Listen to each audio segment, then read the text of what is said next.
사랑하는 성도 여러분, 안녕하세요. 10월 25일 월요일 아침입니다. 함께 찬송가 288장 예수로 나의 구주 삼고 찬양하심으로 오늘의 말씀 시작하겠습니다.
아멘. 오늘 함께 나눌 말씀은 이사야서 6장 1절에서 8절까지의 말씀입니다. 우시야 왕이 죽던 해에 내가 본즉 주께서 높이 들린 보좌에 앉으셨는데 그의 옷자락은 성전에 가득하였고 스랍들이 모시고 섰는데 각기 6날개가 있어 그 둘로는 자기의 얼굴을 가리었고 그 둘로는 자기의 발을 가리었고 그 둘로는 날며 서로 불러 이르되 거룩하다 거룩하다 거룩하다 만군의 여호와여 그의 영광이 온 땅에 충만하도다 하더라. 이같이 화답하는 자의 소리로 말미암아 문지방의 터가 요동하며 성전의 연기가 충만한지라. 그때에 내가 말하되 화로다 나여 망하게 되었도다. 나는 입술이 부정한 사람이요 나는 입술이 부정한 백성 중에 거주하면서 만군의 여호와이신 왕을 배웠음이로다 하였더라. 그때에 그 스랍 중에 하나가 부젓가락으로 제단에서 집은 바 핀 숯을 손에 가지고 내게로 날아와서 그것을 내 입술에 대며 이르되 보라 이것이 내 입에 닿았으니 내 악이 제하여졌고 내 죄가 사하셨느니라 하더라. 내가 또 주의 목소리를 들으니 주께서 이르시되 내가 누구를 보내며 누가 우리를 위하여 갈꼬 하시니 그때에 내가 이르되 내가 여기 있나이다. 나를 보내소서 하였더니. 아멘. 오늘 말씀은 죽음으로부터 시작합니다. 한 사람의 죽음은 그의 삶의 바운더리에 있던 많은 사람들에게 적지 않은 충격을 가져다 줍니다. 저는 중학교 2학년 때에 친할머니의 죽음을 보면서 죽음은 참으로 슬픈 것이지만 믿는 자들의 죽음은 참으로 복되다는 사실을 목사님의 말씀을 통해 들었던 기억이 있습니다. 그러나 아무리 죽음이 주 안에서 복되다 하여도 그 당시에는 사랑하는 가족들과 친구, 동료들에게 때론 감당하기 버거운 슬픔이 됩니다. 이처럼 한 가정에서 발생하는 죽음도 힘에 겨운데 오늘 본문 이사야 6장은 유다의 왕 우시아의 죽음으로 인해 유다와 이스라엘 백성들이 당면해야 했던 여러 가지 위기적 상황이 어떠했을지 생각할 수 있겠습니다. 우시아 왕은 유다의 정치, 사회, 경제, 군사적인 측면에서 괄목할 만한 성장을 이뤘던 왕입니다. 그러나 그는 그러한 놀라운 치적으로 인하여 교만하여졌고 하나님의 성전에서 제사장을 무시하고 자기가 직접 제사할 때 분향하려 하다가 결국 문둥병에 걸리게 되어 그의 말년에는 아들 요담에게 왕위를 넘겨주고 별궁에서 약 8년간 지내다가 비참한 죽음을 맞이해야 했습니다. 따라서 사실상 우시아 왕의 죽음은 그저 한 사람의 죽음이 아니라 하나님의 뜻과 말씀을 거스른 세상의 심판을 보여주는 것입니다. 모든 인생은 자기 주변의 죽음 앞에 많은 생각을 하게 됩니다. 그리고 이제 자기에게 임할 죽음을 또한 준비할 수 있는 기회로 삼게 되지요. 그러나 어떻게 그 죽음의 위기를 준비할 수 있을까요? 실로 나라의 큰 위기 앞에서 이사야는 하나님의 성전에 높이 들린 보좌에 좌정하고 계신 하나님의 영광을 보게 되면서 모든 인생이 꼭 한 번 서게 될 하나님 앞에서 어떻게 서야 할지를 도전하고 있는 것입니다. 일반적으로 예레미야나 에스겔과 같은 다른 선지자들은 1장에서 그들의 소명 기사를 비교적 자세히 담고 있지만 이사야는 특이하게 6장에서 하나님의 소명의 장면을 담고 있는데요. 그러나 사실상 이사야는 이미 1장에서부터 5장까지 우시아 시대의 무너진 영적인 상황 앞에서 하나님의 말씀을 전하고 있었습니다. 그들의 상태는 이사야서 1장 4절에 보시면요, 이렇게 증거합니다. 슬프다 범죄한 나라요, 허물진 백성이요, 행악의 종자요, 행위가 부패한 자식이로다. 그들의 여호와를 버리며 이스라엘의 거룩하신 이를 만홀히 여겨 멀리하고 물러갔도다. 그런데 이러한 영적 현실을 분명히 보여주었음에도 유다 백성들은 여전히 자신들의 영혼을 돌아보지 않았고 결국 우시아의 죽음이라는 민족적 위기의 때에 이사야에게 하나님 자신을 새롭게 드러내신 것입니다. 이러한 본문의 말씀을 통하여 우리는 이 아침에 두 가지의 교훈을 생각했으면 좋겠습니다. 첫째로 성도 여러분, 우리는 진정한 왕 대신 거룩하신 하나님 앞에 서서 진정한 자기 자신을 보아야 하겠습니다. 키에르 케고르는 신 앞에 선 단독자가 진정한 자기라고 말했습니다.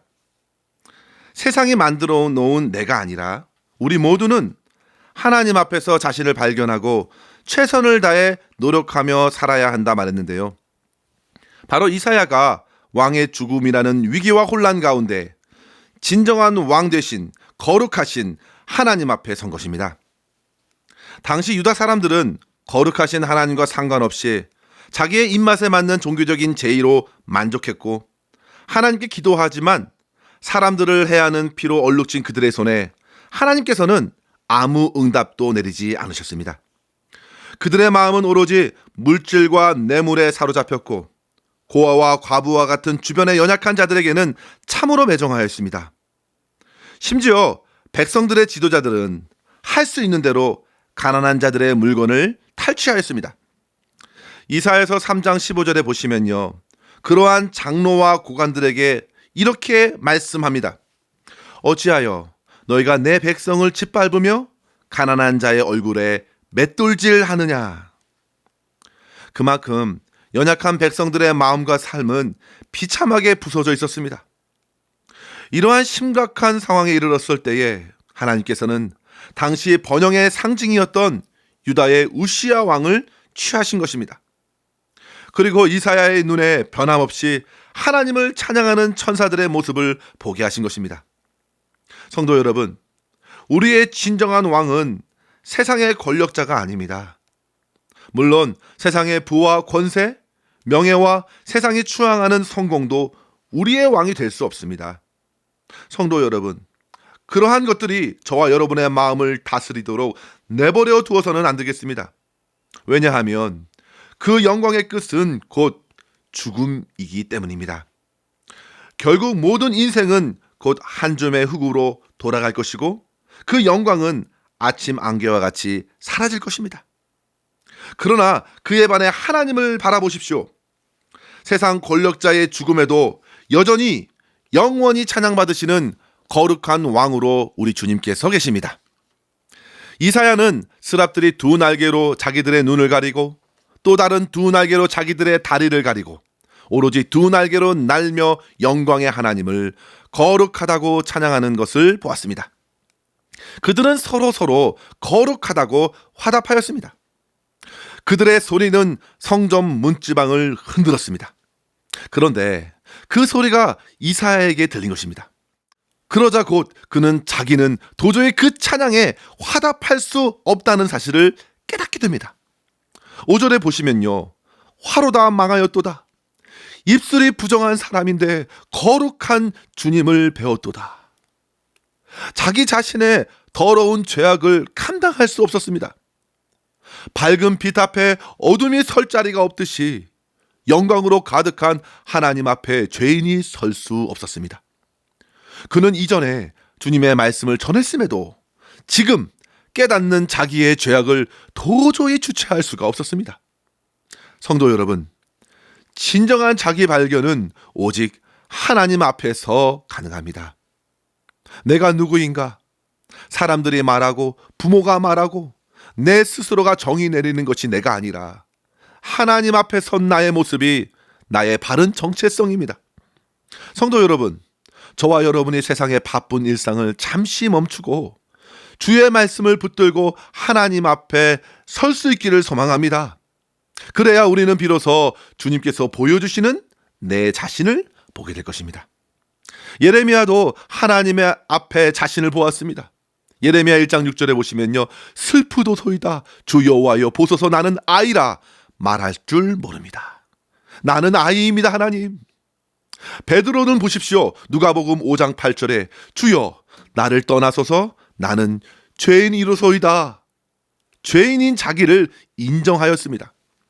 성도 여러분, 거룩하신 주님 앞에 어떻게 서시겠습니까? 우리는 도저히 설 수 없습니다.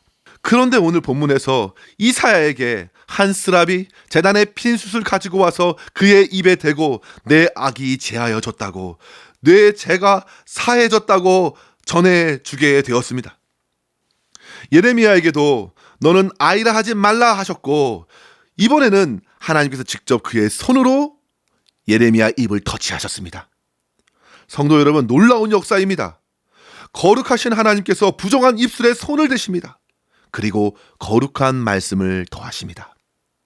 부정하고 약한 영혼이 거룩하고 담대한 영혼으로 세워집니다.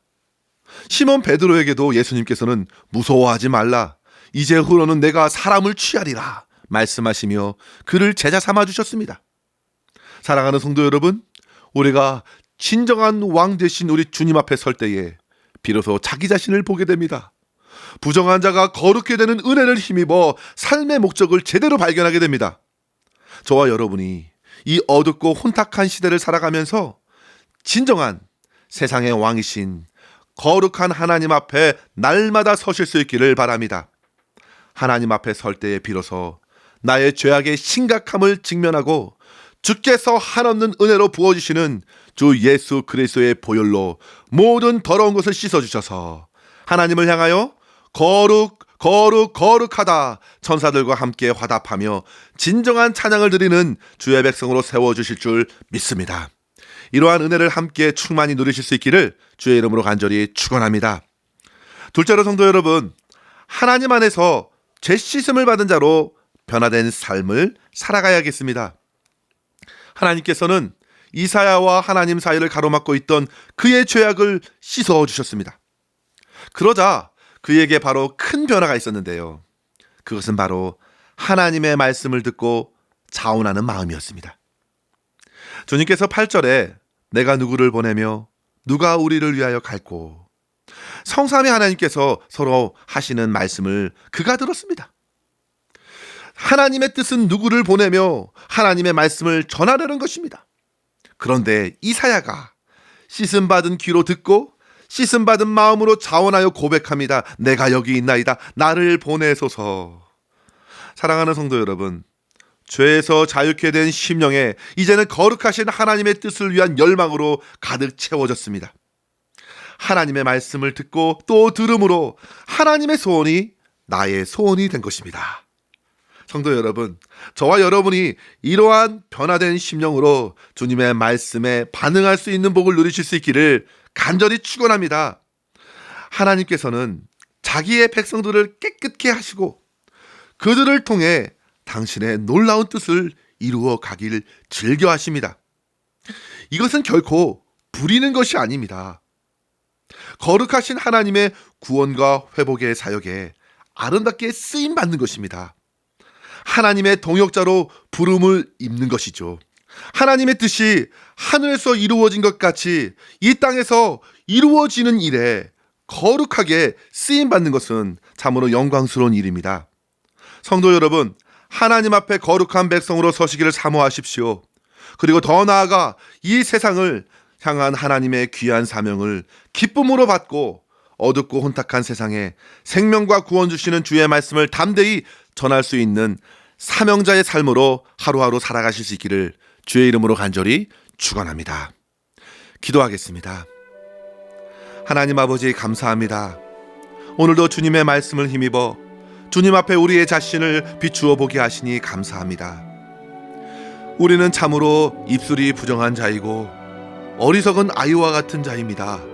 주님, 불쌍히 여겨주시고 저희의 부정한 모든 죄악을 씻어주셔서 주님의 거룩한 백성으로 새롭게 하여 주시옵소서. 더 이상 세상이 만들어 놓은 틀에 자기 자신을 가두지 않게 하여 주시고 우리의 영혼을 거룩해 하시는 하나님 앞에서 주를 찬양하며 예배하는 자로 살아갈 수 있도록 우리를 이끌어 주시옵소서. 주님, 주의 성령께서 저희의 귀와 마음을 열어주셔서 주님의 음성에 기쁜 마음으로 응답하게 하시고 주께서 뜻하신 대로 세상 가운데 주의 복음을 전하며 주의 사랑으로 섬기는 사명을 오늘도 힘있게 감당할 수 있도록 인도하여 주시옵소서. 모든 것 우리 주님의 손에 의탁하옵고 우리 구주 예수님의 이름으로 간절히 기도 올리옵나이다. 아멘. 사랑하는 성도 여러분, 오늘도 주 안에서 승리하시기를 바랍니다. 감사합니다.